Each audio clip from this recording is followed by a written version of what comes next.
Yohanes Artinya, Yohanes saya 10 ayat percaya kepada Allah dan percaya kepada Yesus sebagai utusan, saya diselamatkan. Makanya oten-oten yang longor ini pada nggak tahu ayat ini. Bapakmu yang Sabar, jangan nyerang pribadi, jangan menyerang pribadi Pak Dehe. Siap, Pak Budi siap, Lohor. salah, Ketua. Jangan nyerang pribadi. Siap, Iya, salah. silakan. Iya. begitu bicara begitu ya ampun. Karena Yesus yang berbicara langsung ini, bukan orang yang bicara ini, Yesus. Anda bisa Siapa dengar yang dulu. percaya kepada Yesus sebagai utusan dan percaya kepada Allah tidak dihukum. Itu kata Yesus. Anda bicara Yesus tapi bilang longor, bilang nggak sesuai loh perkataan Anda itu. Bagaimana ya? Tadi Bukan si urusan Bapak yang turun kata-katanya, memanci-manci sesatnya ini dengan kesesatan Pak kita. Budi ini. Makanya kalau kita, kesatnya ini biadab memang. nah itu Pak Budi pendeta perpuluhan ini, saya terpancing juga dia toh. Jadi silakan dibantah. Aku bilang aku kasar kalau sama bidat. Pak Budi silakan dibantah perkataan Yesus. Kamu bukan saudara seimanku. Coba bagaimana ini? Bagaimana menanggapi ini Pak Kiko? Ya, silakan. Padahal sama-sama Kristen loh. Ini bukan Kristen. Tidak ada Kristen tidak percaya Paulus. Coba bagaimana Pak Dehe? Iya, saya persilakan mereka sekarang membantah karena saya keluarkan data. Ya, Silakan Pak Budi. Nggak usah menyerang pribadi, longor apa, bodoh, nggak usah seperti itu. Itu merendahkan orang, nggak bisa. Udah, tadi kan saya bilang maaf, saya salah. Sekarang silakan dibantah perkataan Yesus. Kan ada tertulis di Yohanes 10 ayat 30. Aku dan Bapa adalah satu. Aku dan Bapa adalah satu. Sekilas sepertinya ini bukan satu pelajaran, satu ajaran, yaitu ajaran dari Bapa Yesus, karena dia adalah kepercayaan, dia adalah utusan. Makanya tadi saya juga gini Pak Dehe, Pak Budi, ini kan pemahaman Pak Dehe ini memang agak lain, tapi sesuai Bible sih Alkitabiah. Ketika tadi dia mengatakan bahwa Yesus itu adalah ciptaan. Nah ini menarik ini sebenarnya ya Pastor Rudi ya. Tulisan Paulus itu harus diterima sebagai firman Tuhan. Dia tidak terima itu saja sudah sesat. Apalagi dia bilang Yesus bukan Tuhan. Pak Budi, saya mau bertanya, di mana ada datanya bahwa siapa yang tidak percaya kepada Paulus adalah sesat? Silakan. Tidak percaya kepada Paulus, kita pakai data. kepada firman Tuhan, itu sudah cukup untuk menganggap sesat. Tidak punya data dia. Apakah Anda percaya bahwa Yesus mati sebagai manusia maka hukum Taurat itu batal? Kata Paulus. Itu Efesus 2:15. Sementara Yesus datang untuk menggenapi hukum Taurat. Lalu kenapa si Paulus datang untuk membatalkan? Kalau Anda percaya sama Paulus. Oh, iya juga ya. Paulus tidak pernah datang membatalkan hukum Taurat. Bagaimana? Silakan baca Efesus 2:15. Oh, Efesus 2 ayat 15 Bang Kiko, coba dibaca. Ya, ini bagus, saya catat ini. Betul, Pak. Ini guru-guru semua ini, saya catat. Gampang untuk dijelaskan, Pak Lodeng. Iya ya, Pak. Iya, Pak. Efesus 2:15. Dalam arti hukum upacara, bukan hukum moral. Hukum moral itu tidak pernah dibatalkan. Yang Yesus katakan di dalam Matius 5 ayat 17 dan sebagainya itu hukum moral, dan itu tidak pernah dibatalkan memang. Tapi hukum upacara seperti kalau makanan dilarang dalam Imamat 11, lalu najis dan tahir, lalu kalau berdosa sembelih binatang, lalu ada imam dan sebagainya, itu semua hukum upacara dan itu sudah dihapuskan pada saat Yesus mati. Dan itu terbukti pada waktu Yesus mati, tirai bait Allah terbelah. Dan itu bukan sesuatu yang remeh ya, karena itu jelas suatu mujizat dari Tuhan untuk menunjukkan bahwa sejak kematian Kristus, bait Allah dan segala hukum upacara dan imam dan korban itu sudah dihapuskan. Jadi itu bukan Paulus yang menghapuskan, tapi Allah sendiri dengan memberikan tanda tirai bait suci yang terbelah itu. Iya. Oh, Allah yang menghapuskan Pak Dehe, silakan. Di mana datanya di Alkitab bahwa ketika Yesus wafat maka hukum Taurat itu batal? Coba Bapak baca biar juga saya tahu dan paham. Di mana datanya dalam Alkitab supaya saya juga belajar. Kamu orang normal, kamu sudah ngerti. Cuma kamu tidak ada gunanya aku ngomong sama kamu. Oh, jadi datanya kalau kamu normal sudah kamu mengerti. Pasal berapa itu, Pak? Aduh, kayak anak-anak. Pemahaman dasar Anda itu nggak nyambung, nggak bisa diteruskan. Iya, nggak nyambung karena Anda tidak tahu. Ditanya di mana di dalam Alkitab. Selalu data. Apa artinya tirai bait Allah yang terbelah pada waktu Yesus mati? Coba. Iya, di mana di dalam Alkitab itu di Perjanjian Baru bahwa ketika Yesus mati batal hukum Taurat. Di mana? Anda jelaskan di sini. Tirai bait Allah terbelah. Iya, di mana di sini? Coba kau baca. Di mana dia? Pada waktu Yesus mati. Oh, netizen minta data. Netizen minta data tadi. Jangan ngarang. Anak kecil juga bisa ngarang. Kok ngarang kalian? Mana datanya di dalam Alkitab bahwa tirai itu hancur dan batal hukum Taurat? Tirainya sobek jadi dua dan itu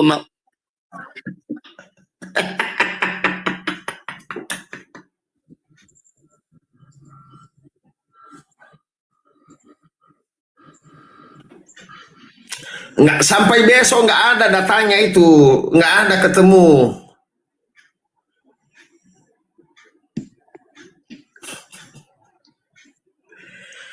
Mana Kiko? Mana datanya? Silakan jelaskan. Di mana katanya kata Allah bahwa ketika Yesus meninggal dunia maka hukum-hukum seremonial itu batal? Di mana? Matius 27 ayat 51, Markus 15:38, Lukas 23:45. Peristiwa satu-satu kita baca. Bentar. Peristiwa tirai, tabir. Tahu ya, harus paham ya dasar ya. Kalau dulu kan itu di zaman Perjanjian Lama kan ada ruang Maha Kudus, ruang kudus, ruang Maha Kudus dan pokoknya ada terbagi tiga lah. Saya bacakan ya. Bait suci bait suci terbelah dicatat dalam kitab Injil. Dengarkan ya.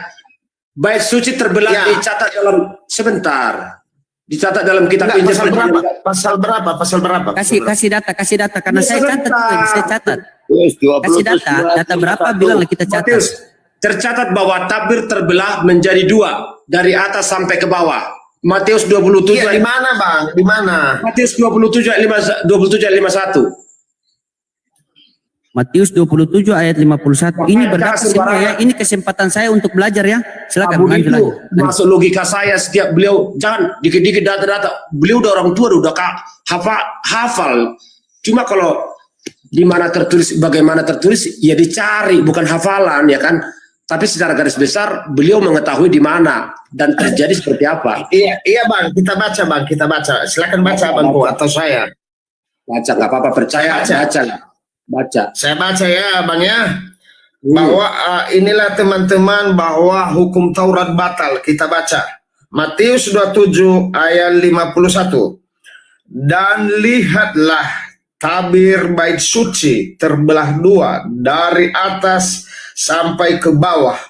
Dan terjadilah gempa bumi dan bukit-bukit batu terbelah. Di mana di sini dikatakan bahwa nggak nyambung ya Pak Dehe ya? Hukum Taurat. Ini yang terjadi adalah bukit-bukit batu terbelah, bukan hukum Taurat yang terbelah. Iya. Nggak nyambung betul Pak Hos, betul. Iya, saya catat tadi loh. Masa datang nggak nyambung? Dasar pemahamannya kita memang nggak seirama Pak, nggak apa namanya? Tidak nyambung kita. Iya, tidak nyambung karena satu yang ditanya abang jawab satu, jadi nggak nyambung. Saya minta beli beras, Anda kasih minyak tanah, ya nggak nyambung abangku. Lah kan dikasih ayat nggak nyambung. Lah kenapa nggak nyambung?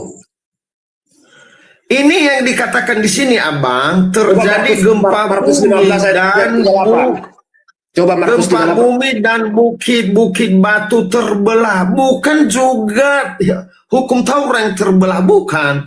Ini batu, abangku. Iya, secara teologi Anda kita berbeda pemahaman. Dasar Anda memahaminya nggak nyambung di otak saya. Berarti secara mendasar Anda abang tuh nggak nyambung, seperti bagaimana saya katakannya. Anda tidak selaras dengan apa yang saya pikirkan. Tapi pada Iya, punya data Bang, Bang Tiko. enggak selaras karena yang di sini tuh gempa bumi dan batu-batu dan bukit terbelah. Iya, Jadi yang saya tanyakan di mana di dalam Alkitab bahwa ketika Yesus mati dan batal hukum Taurat, tetapi yang abang kasih adalah gempa bumi dan bukit-bukit batu terbelah. Di mana ini nyambung, Pak Os? Silakan Pak Budi. Pak Budi yang lebih bisa. Aku sudah tanya sama dia nggak jawab dari tadi kok. Apa artinya tirai bait Allah yang terbelah? Aku nggak bicara gempa bumi dan sebagainya. Apa artinya bait Allah terbelah? Itu jelas suatu mukjizat dari Tuhan. Jadi apa artinya? Apa tidak melakukan mukjizat tanpa ada maksud apapun? Pasti ada maksudnya. Lalu apa artinya tirai bait Allah terbelah? Terbelah, ya terbelah, Bang. Iya, terbelah apa maksudnya terbelah? Ya terbelah. Oh, secara pemahaman ya kita belum apa ya namanya ya. Bukan merendahkan nih. Kita tidak timpang. Saya tanya si abang, kalau abang bilang sakit kepala, apa artinya sakit kepala? Ya kepala yang mana dulu sakit? Ya kepala, sakit kepala. Iya. Apa artinya sakit kepala? Ya sakit kepala. Ya sakit kepala. Ya itu, apa artinya batu terbelah? Ya terbelah batu. Menarik memang, menarik. Makanya kalau saya ambil S2 saya ke pendetaan, habis itu para dosen. Tidak ada yang jawab pertanyaanku. Wih, Iya. luar biasa Pak Dihi. Sesat kamu. Iya, karena kita belajar ini dari Bible kita sendiri. Apa yang tertulis kan, kata Yesus iya kalau iya, bukan kalau bukan. Iya, kalau begini Pak Dihi, kalau pemahaman saya, kalau ini pemahaman saya sebagai Islamnya, pandangan saya sebagai Islamnya, karena kita sudah tahu kita berbeda Tuhan, berbeda iman, berbeda kitab. Tapi kalau pemahaman saya membaca itu, kalau memang yang berhak membatalkan hukum Taurat, seharusnya Yesus, karena Yesus betul-betul diutus. Tetapi Yesus mengatakan, jangan salah. iya dengar dulu, dengar dulu. Anda belum dengar, Anda sudah potong. Anda dengar dulu. Anda belum dengar, belajar mendengar sampai akhir, baru Anda potong. Saya mengatakan, kalau yang berhak membatalkan hukum Taurat, kalau yang berhak berarti Yesus yang berhak. Karena Yesus datang dari Bapa. Tetapi Yesus datang, dia tidak membatalkan. Bahkan dia mengatakan, aku datang bukan untuk meniadakan, melainkan untuk menggenapi. Kalau saya mengatakan yang berhak membatalkan seharusnya Yesus. Tapi ini kan Yesus tidak membatalkan, tetapi dalam Efesus 5 nomor 2, Efesus berapa itu? Efesus Paulus 2:15. Efesus 2:15, Paulus mengatakan dengan matinya dia, maka hukum Taurat dibatal dengan beserta ketentuan-ketentuannya, segala ketentuan-ketentuannya. Berarti seluruh. Berarti semua dibatalkan. Makanya saya sampaikan, kalau berhak membatalkan, yang berhak harus Yesus, karena Yesus yang datang dari Bapa. Tetapi Yesus tidak membatalkan. Berarti siapa nih Om Ulus ini? Mungkin Om Ulus ini lebih tinggi daripada Yesus. Sehingga dia berani. Tahu. Di sini juga kan ada saya punya guru. Jadi Pak Dehe, Pak Budi Asal ini juga saya punya guru lagi kan. Saya punya guru yang luar biasa. Pak Dehe juga saya punya guru. Kalau Pak Kiko ini saya punya pasien. Gitu. Tapi memang saya juga bertanya-tanya dalam hati Pak Hos. Iya. Mengapa di dalam Alkitab ini lebih tinggi derajatnya Paulus daripada Allah? Sebentar Bang. Nah itu. Abang kan membawa kitab Efesus berapa tadi? Ya, biar ku lanjutkan dulu Bang ya, Nah, sebentar, biar terlalu apa? Biar terjawab. Iya, saya lanjutkan dulu narasi saya, nanti Abang bantah. Iya, Efesus berapa tadi? Efesus berapa? Sebentar aja. Sebentar. 2:15, 2:15, Yang menulis 2:15. itu siapa, Bang? Yang menulis itu siapa? Paulus. Paulus lah Bang, Paulus. Harusnya Abang jangan bawa kita Paulus. Masa Paulus melawan Paulus? Iya, makanya saya bicara, Anda dengar. Selesaikan dia narasi dulu. Saya selesaikan, nanti Abang dengar. Selesaikan. Nah, saya seorang Kristen yang lahir, bahkan sebelum lahir, saya sudah mengikuti Yesus. Ya, karena saya di dalam kandungan dibawa-bawa ke gereja, berdoa kepada Yesus. Saya bingung sendiri bahwa kami ini atau pengikut-pengikut Yesus lebih takut kepada manusia daripada kepada Yesus. Kenapa saya katakan demikian? Yesus datang untuk menggenapi hukum Taurat. Tetapi dengan datangnya surat Paulus, Efesus 2:15, dia membatalkan hukum Taurat. Seakan-akan Paulus ini derajatnya lebih tinggi daripada Yesus. Padahal Paulus hanyalah orang biasa yang menyampaikan firman Tuhan melalui tulisan-tulisannya di jemaat, baik itu di Roma, Efesus, Galatia, Filipi, dan lain-lain. Bingungnya saya, orang lebih takut kepada Paulus daripada kepada Yesus yang menerima firman itu sendiri. Silakan abangku, silakan dibantah. Dia bilang Paulus meluluskan firman Tuhan. Katanya tadi tidak percaya sama Paulus. Sekarang bilang Paulus meluluskan firman Tuhan. Ya benar yang mana? Makanya Anda dengar, jangan merokok kalau orang tua bicara. Saya mengatakan Paulus datang.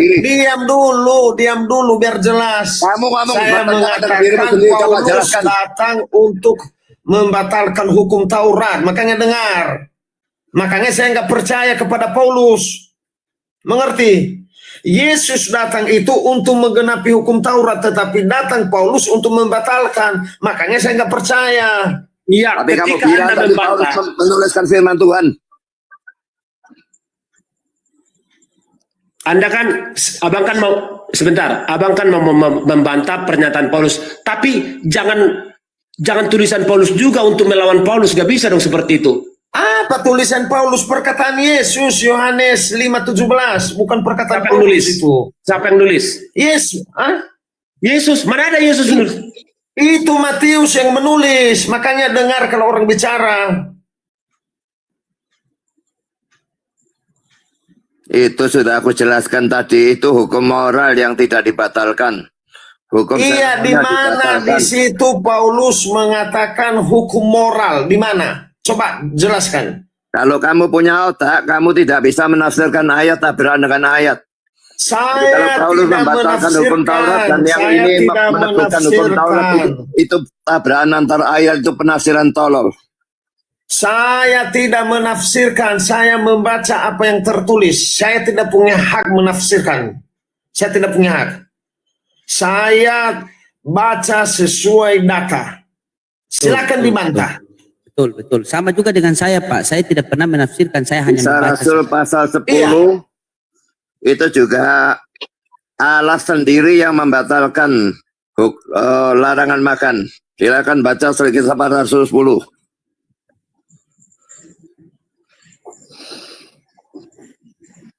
Jadi Allah cocok dengan Paulus.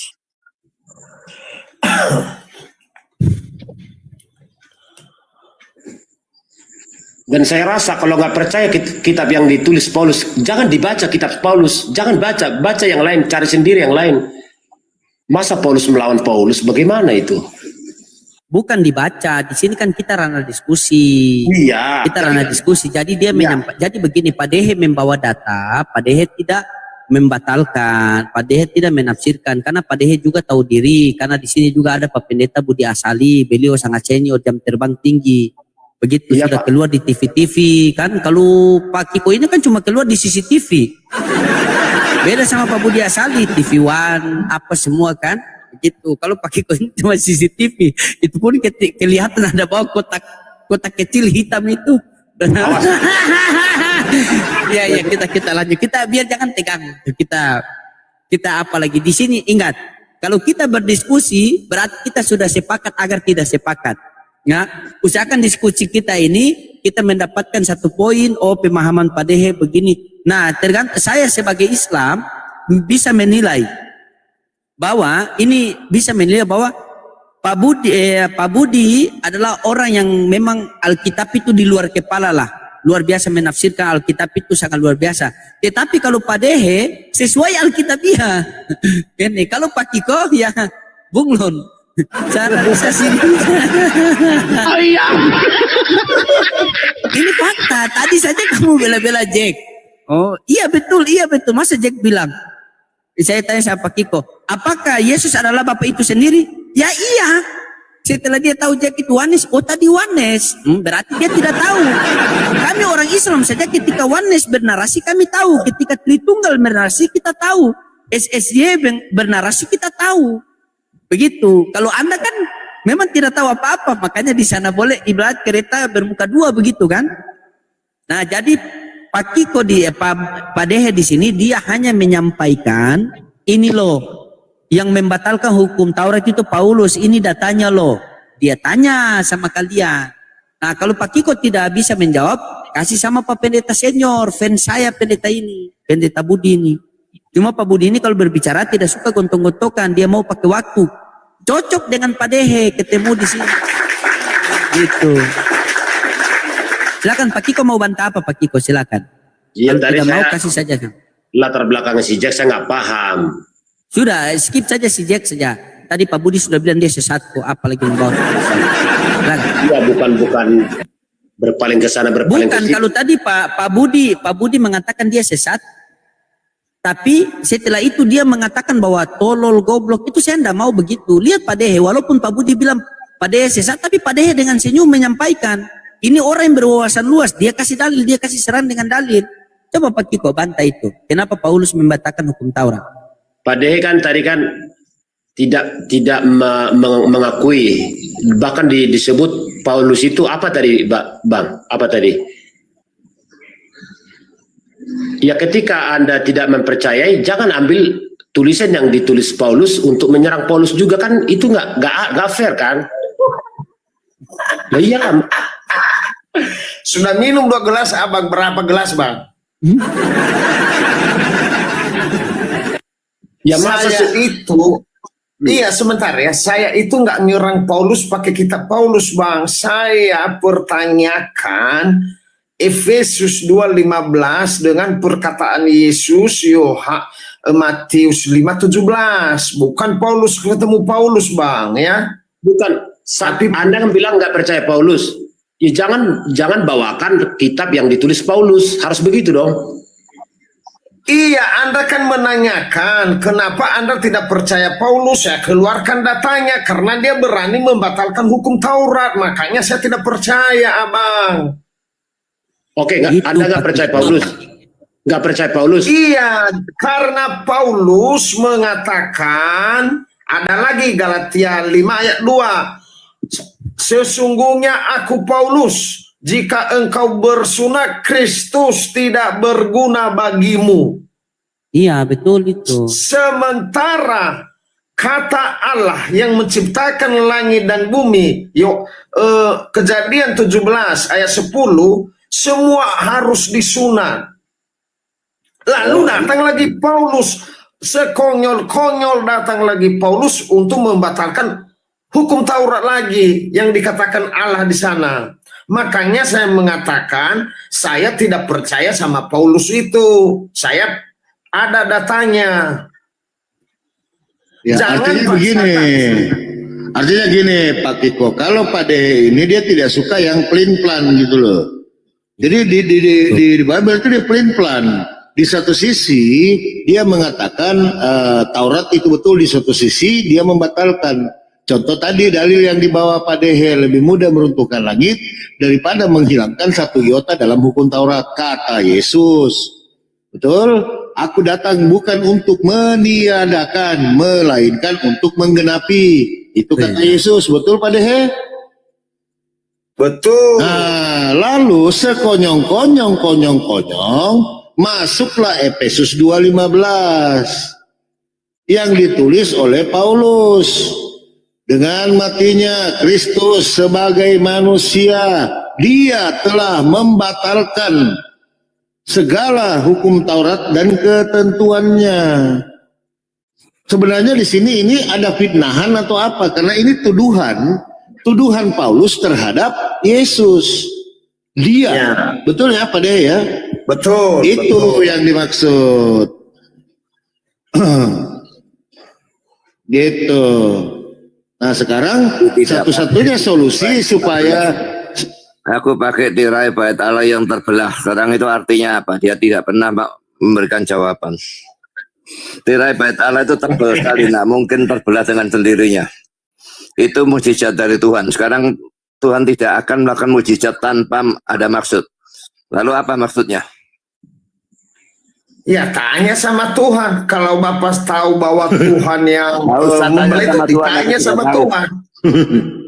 Tirai bait Allah terbelah itu Tuhan menunjukkan secara simbolis bahwa semua bait Allah itu dibuang sudah. Dengan hukum upacara dan imam dan korban. Dan memang sejak Yesus mati, di mana ada orang berdosa lalu sembelih binatang jadikan korban. Nggak wajar. Iya. Ya, keluarkan datanya. Keluarkan di mana bahwa setelah Ada Yesus salah. mati bakal hukum Taurat. Ya silakan. Sudah. Nggak usah Bapak.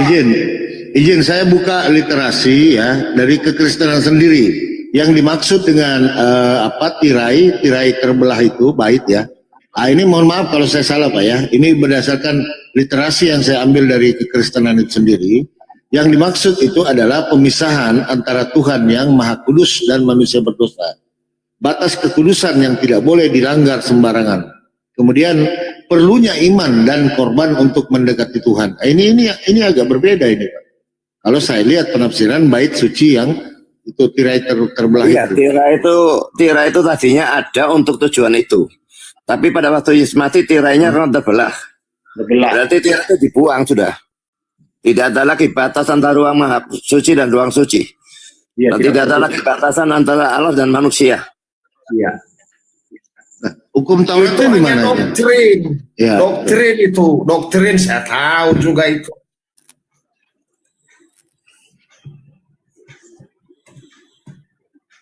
Berarti yang membatalkan hukum Taurat bisa kita ambil kesimpulan dari perkataan Bapak adalah hanya doktrin, tidak tertulis di dalam Alkitab.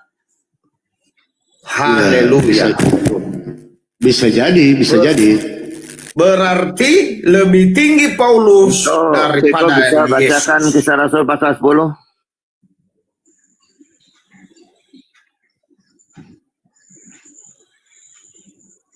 Kisah Rasul pasal 10 berapa Pak?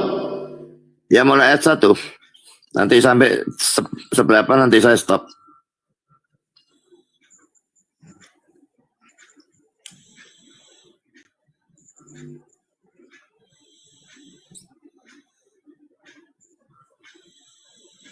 Kisah Rasul 10. Oh ini Petrus dan Cornelius ya. Ya. Di Kaisarea ada seorang yang bernama Cornelius, seorang perwira pasukan yang disebut pasukan Italia. Ia saleh, ia serta seisi rumahnya takut akan Allah dan ia memberi banyak sedekah kepada umat Yahudi dan senantiasa berdoa kepada Allah. Dalam satu penglihatan kira-kira jam 3, kira-kira jelas tampak kepadanya seorang malaikat Allah masuk ke rumahnya dan berkata, Cornelius.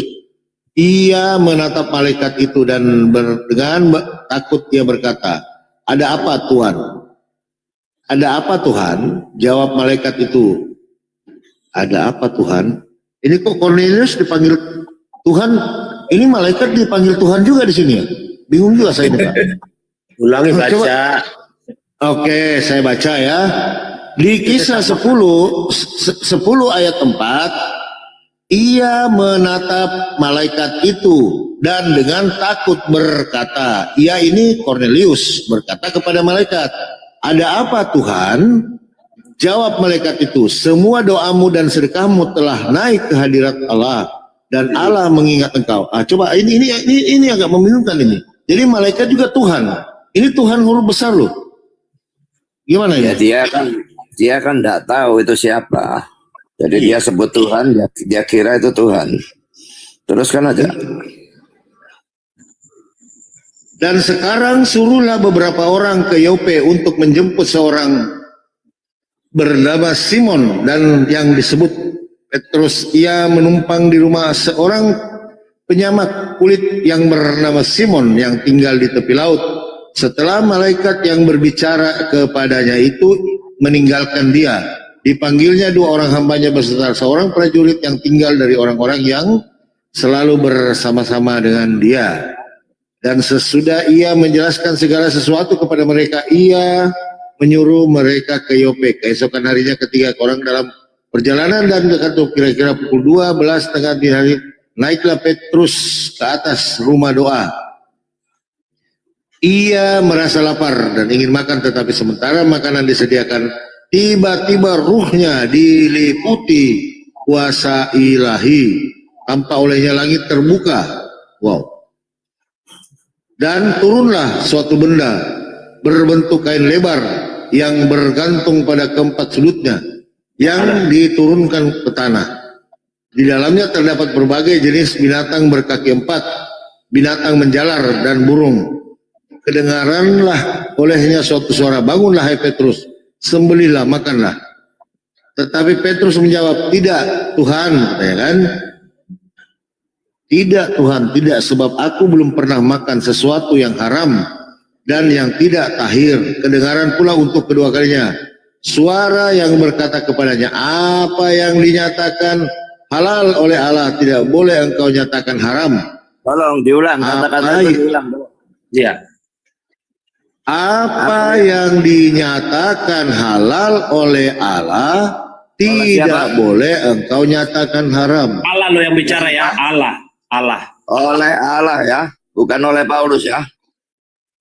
Sabar. Ya, terus apa yang dinyatakan halal oleh Allah tidak boleh engkau nyatakan haram. Terus.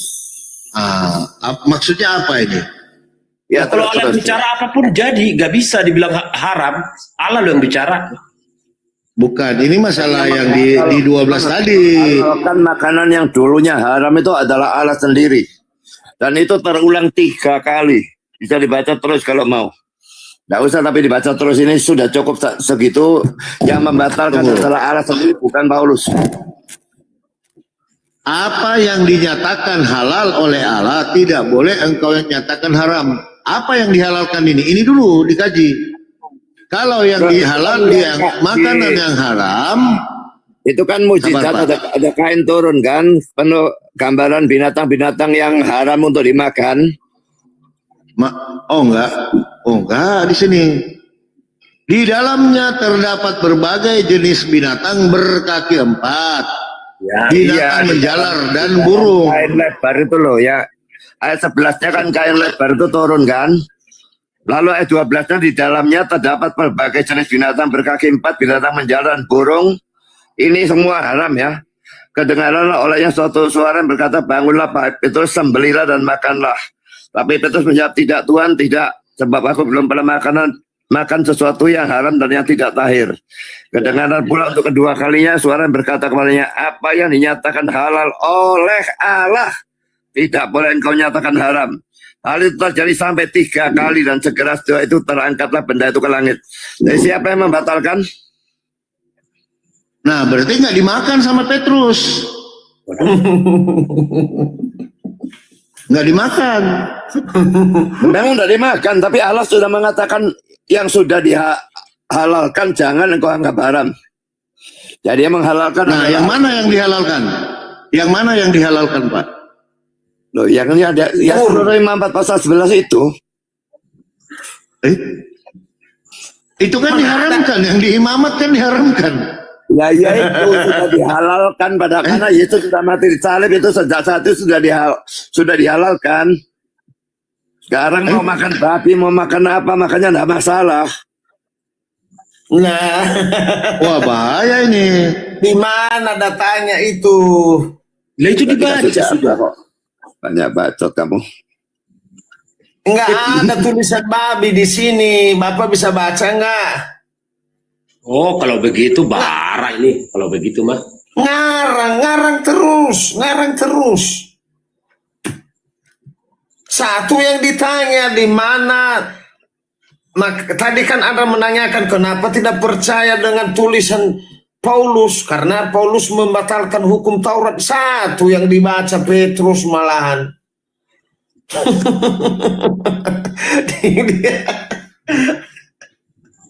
Iya, ini sebenarnya ini berbicara tentang makanan halal, iya kan? Nah, Ya, tentang betul. makanan halal itu kita tarik dari imamat. Iya, kan gitu. Apa yang halal di situ, apa yang haram? Kok kembali lagi Ya. kenapa kembali lagi ke perjanjian lama? Nah, ini kan dasarnya kan perjanjian lama. ini. Oke, sepakat. Apa yang dinyatakan sabar ya. Apa yang dinyatakan halal oleh Allah tidak boleh engkau nyatakan haram.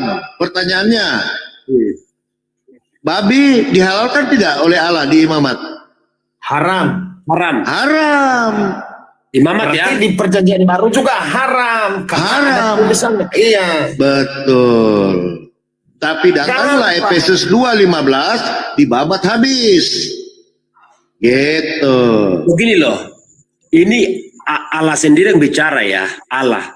Kita pun ya, kalau Allah yang bicara, boleh nggak kita membantah? Itu aja dulu, sederhana. Boleh nggak membantah? Ya enggak Tidak boleh. Enggak Itu boleh. sudah, terima. Ya sudah. Lah terus kenapa dimakan? Dibantah. Sekarang sudah dikasih data Allah yang bicara, sekarang dibantah juga. Kalau Allah yang Iya, bicara, sama. kalau Allah yang bicara, tidak mau bagi- mempercayai kebenaran. Pokoknya sudah pikiran dia itu ya itu Kalau mesti Allah benar. dipercaya berarti perkataan Paulus omong kosong. Jelas. Jelas. Anda Perkataan mengatakan Allah di sana perkataan sama Allah dengan tidak boleh kata-kata Paulus dibantah. dalam Berarti Efesus jelas. 2:15. Efesus 2:15 Yang sudah batal. bilang itu hukum Berarti upacara. omong Dan kosong. ini hukum upacara dibatalkan oleh Allah sendiri. Cocok. Enggak ada Allah membatalkan hukum Taurat. Aduh, Bapak, silakan baca lagi, Pak ya. Baca lagi nanti ya sebelum bobo. Silakan baca lagi Baca ya. lagi. Aduh. Tapi memang unik ini tulisan Paulus. Memang unik tulisan Paulus dengan Yesus unik, host. Unik. Jadi dia tabrak menabrak. Nanti di satu sisi dia dukung, Nggak ada di satu tabrakan sisi antara Paulus dan Yesus. Aku sudah bilang Paulus itu berbicara tentang hukum seremonial, Yesus bicara tentang hukum moral. Oke, jadi yang tidak dibatalkan hukum apa Pak Budi? Hukum moral itu tidak pernah dibatalkan. Misalnya seperti 10 hukum Tuhan, itu tidak pernah Ada dibatalkan. berapa Itu hukum moral? Ada berapa hukum moral Pak? Ada berapa hukum moral? Bahaya ini.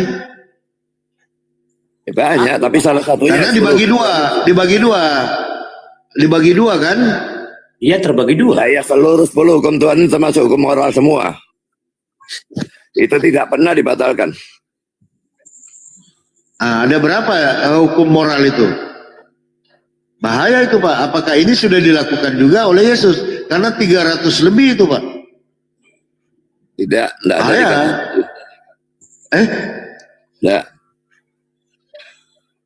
Apa 300? Sabar kita lihat ya. Yang 613 mitzvot itu bukan hukum moral, termasuk hukum seremonial dan sebagainya. Yang hukum moral tidak sampai segitu.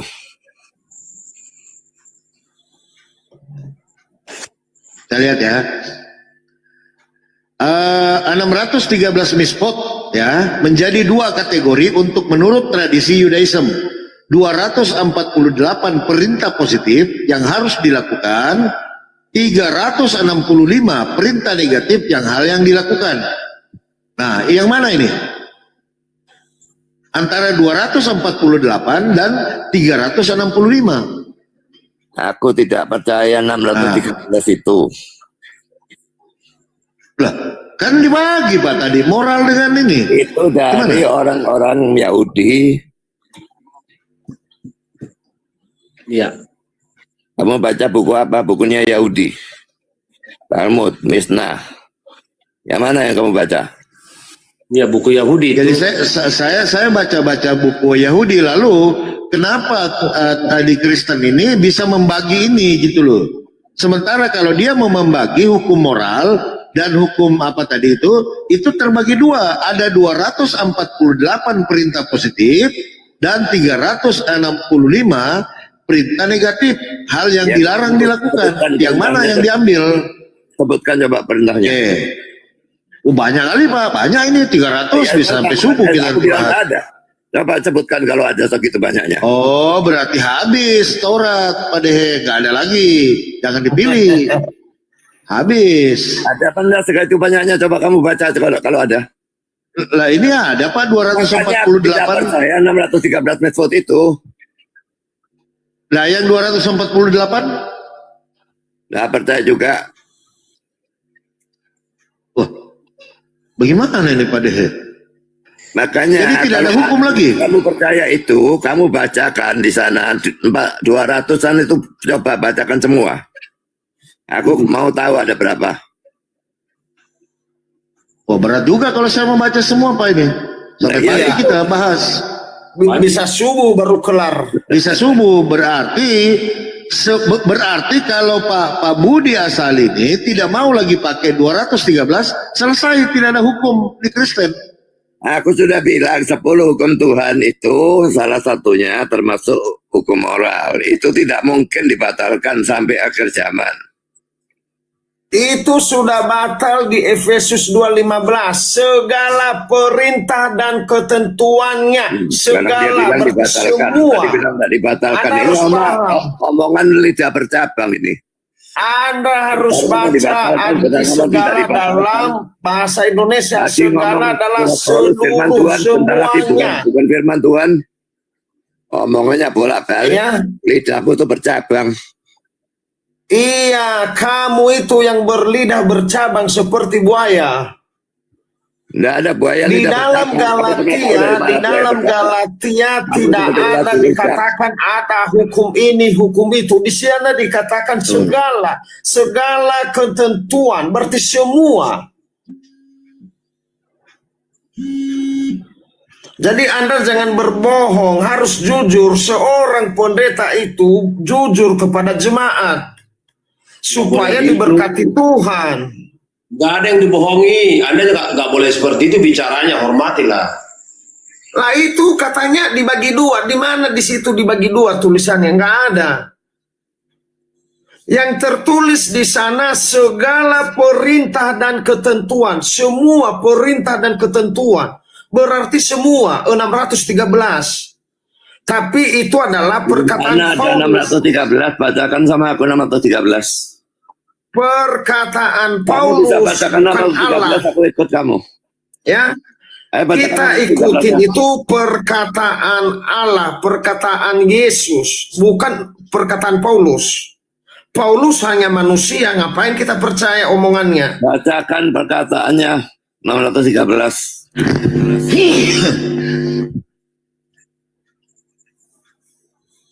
Makanya saya itu kurang yakin dengan Paulus.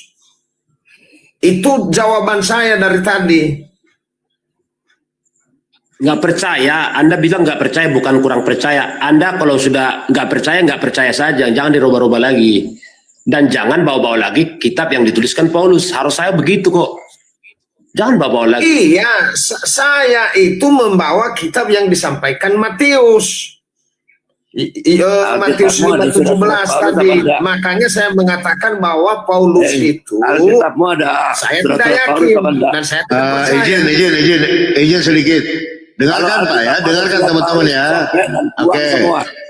Oke, dengarkan. Kita lihat ya, apa saja yang ada di 613 ya, 613 mispot ya. Di antaranya satu, apa di sini ya?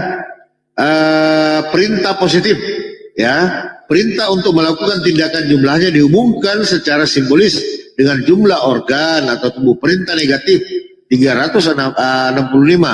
Larangan untuk melakukan sesuatu jumlah sesuai dengan jumlah hari dalam satu tahun. Oke, di sini kita bagi ya. Pembagian ke 613 hukum ini menurut kondisi Ramban ya, Maimonides mencakup berbagai aspek kehidupan dari hukum ibadah, moralitas hingga tatanan sosial.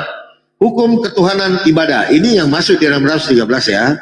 Hukum ketuhanan dan ibadah, kewajiban untuk mempercayai Tuhan. Ini adanya di 613 itu. Berarti kalau Pak Budi tidak percaya itu berarti tidak percaya Tuhan. Karena dari 613 masuk ini. 13 mitzvotnya aku. Iya, sabar dulu Pak. Ya. Oke, sabar dulu, sabar ya. Salah satunya dari 613 bunyinya begini. Untuk mempercayai Tuhan. Bisa salah satunya. Sabar dulu Pak. Bacakan semua baru aku terima. Ya, satu-satu. Percaya tidak, ya kan? Kewajiban untuk mempercayai Tuhan, mengasihinya, berdoa hanya kepadanya, dan mematuhi tata cara ibadah di bait suci. Apakah Bapak mengikuti ini? Ya. Hukumnya di mana? Berarti Pak Budi tidak percaya Tuhan. Hukumnya di mana? Aku minta tahu hukumnya. Hukumnya di ayat berapa? Oke. Perintah untuk sabar dulu Pak. Oke. Sabar dulu ya. Melarang pembunuhan, pencurian, bersaksi palsu, dan menghindari dendam. Apakah Bapak percaya ini? Ya. Itu hukum moral.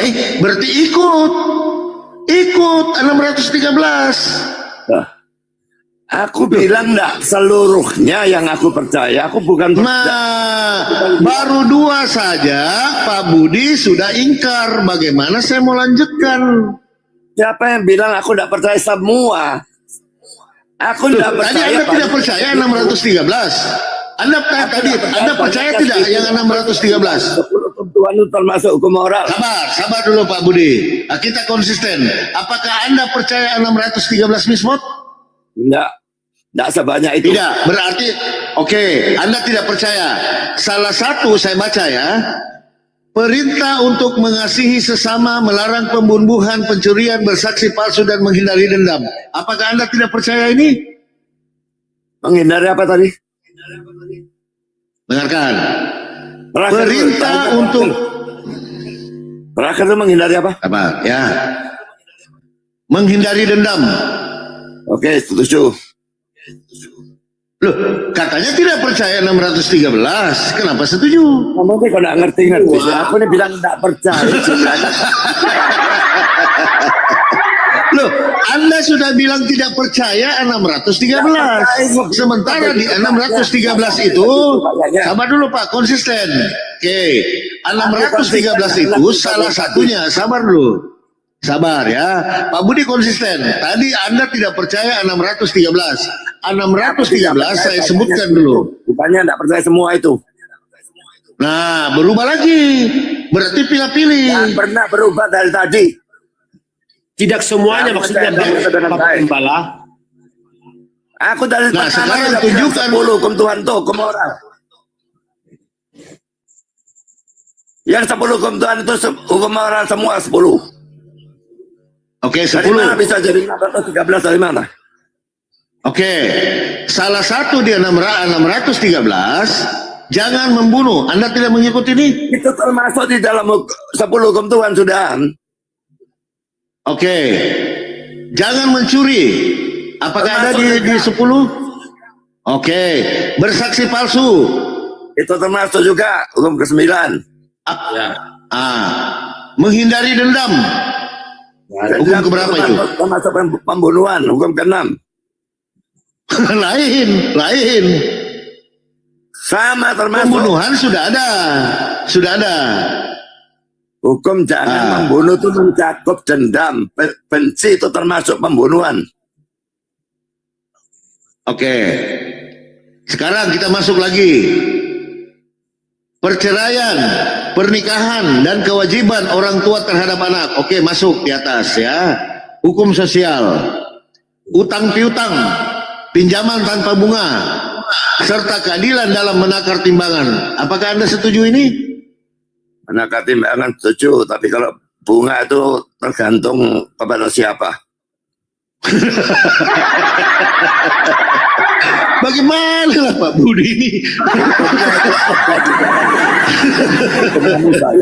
Mana lah bisa pilih-pilih Pak Budi. Jadi lucu Pak Budi nih. Yang dia suka dia ambil, yang tidak suka dia ditolak. Bagaimana lah? Mau dengar apa enggak? Kalau mau dengar Ya silakan. dilarang itu adalah membungakan uang kepada saudara seiman yang miskin. Jadi dua syarat itu masih diikutkan. Harus saudara seiman dan harus miskin. Kalau membungakan uang di bank tidak ada masalah sama sekali. Tidak ada larangan itu.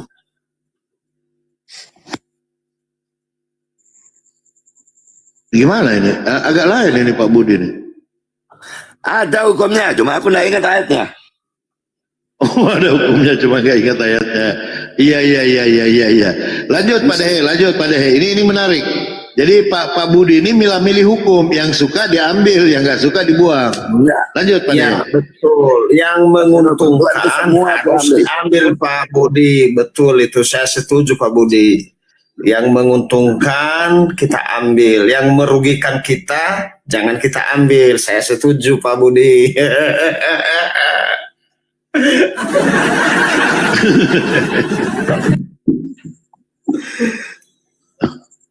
Jadi kacau juga pemahaman seperti itu ya. Kacau. Ya.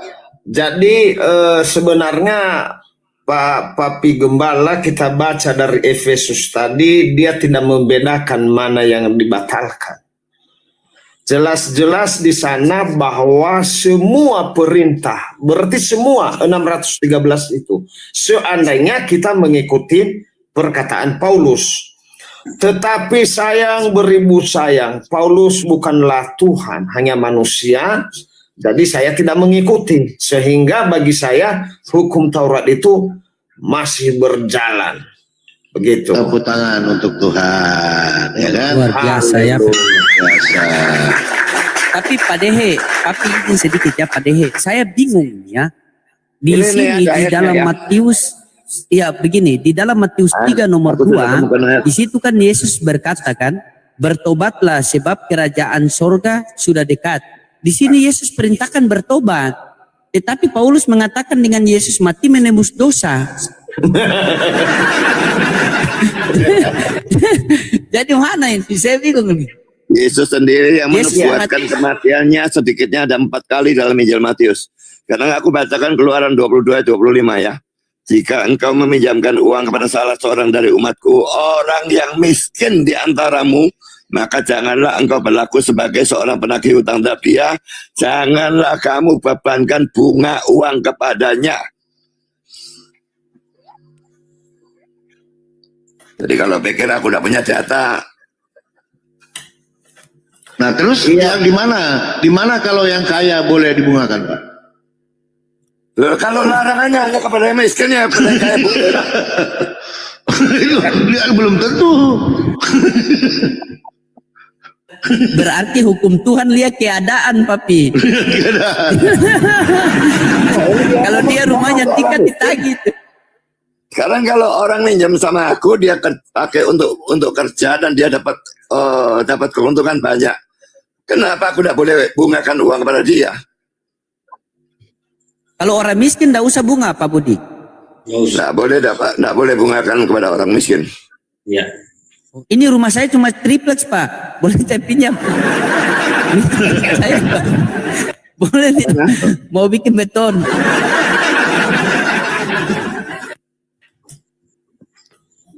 Aku sudah Padahal tunjukkan. nanti dia tabrakan di sini. Janganlah engkau membungkakan uang. Janganlah engkau membungkakan uang kepada saudaramu, baik uang maupun bahan makanan ataupun apapun yang dapat dibungkakan. Ulangan 23:19. Mazmur 15 sampai menjelaskan bahwa salah satu syarat untuk diam di kemah Tuhan adalah orang yang tidak meminjamkan uangnya dengan makan dan riba dan tidak menerima suap melawan orang yang tidak bersalah. Janganlah engkau mengambil bunga uang atau riba daripadanya, melainkan harus takut kepada Allah. Barang siapa yang membungkakan uang akan dilemparkan ke dalam api yang menyala-nyala. Nah, bagaimana ini? Makanya itu ngawur, makanya aku tidak percaya. Ini dalil, Pak. Ini dalil loh. Ini dalil.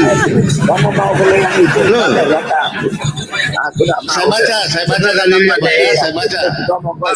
Tapi benar kata Pak Dai tadi. Dalilnya. Ya, saya baca dalilnya ya. Janganlah engkau mengambil bunga, uang atau riba daripadanya, melainkan engkau harus takut akan Allah, supaya saudaramu dapat hidup di antaramu. Jika engkau mengambil uang riba, maka akan dilemparkan ke dalam api neraka yang menyala-nyala. Gimana ini, Pak? Itu bukan ayat kan? Ayat ini. Ayat Alkitab. Iya.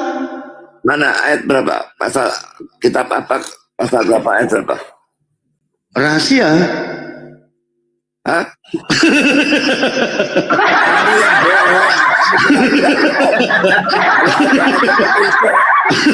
Omong kosong. Kamu bilang aku bohong. Imamat 25. Padahal. Imamat 25. Tapi gembala dalam hati Pak Kiko ini saya salah bela pendeta itu. Saya. Padahal uang saya sudah banyak di luar, gue bungakan ini. Bingung lihat apa itu, gimana ceritanya ini. Awas loading ya, WA pagi-pagi.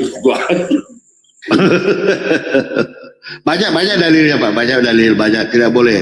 Banyak ya. Tadi yang saya baca itu di Ulangan 23:19, Imamat 25:35, Mazmur 15 1-5, banyak, Pak. Jadi orang yang membungkakan uangnya itu akan dilemparkan ke dalam api yang menyala-nyala. Itu hukum Tuhan. Ayatnya mana? Orang yang berutang masuk neraka itu ayatnya mana?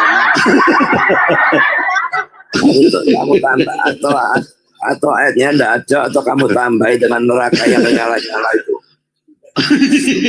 Sudah dikasih ayat nanya ayat lagi. Ya, lanjut. Ayo tunjukkan, ada enggak nerakanya menyala-nyala?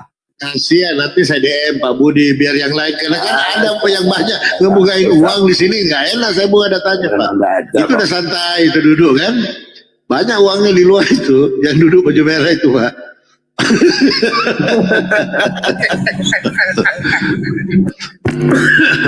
Lanjut.